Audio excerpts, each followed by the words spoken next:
If you like your spuds, whether it's a crisp, crackly outer skin on a baked jacket with lashings of cheese and butter and maybe a few cheeky beans as well, you can grow your own really easy. Whether it's new potatoes as well, or even just something to slice up for chips. Growing your own is great fun, incredibly healthy, and it's good for your mind as well, because watching them grow is one of the magical things of gardening. Now, what I've done here is I've got very well manured, dug over compost in this area here, and I didn't grow potatoes in this particular spot last year. It was over there. I'm following a crop rotation.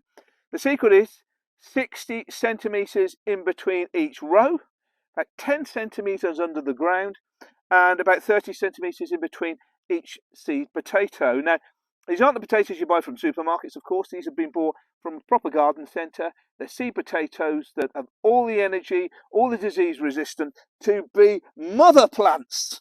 So they get planted in here and then they grow up. Now, I have chitted them, and chitting is a process where you put the potato in a warm, dry area, and what it does is it initiates its own foliage. As you can see, it's already started here.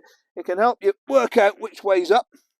And I'm now just positioning these almost sprouting potatoes in along the line here.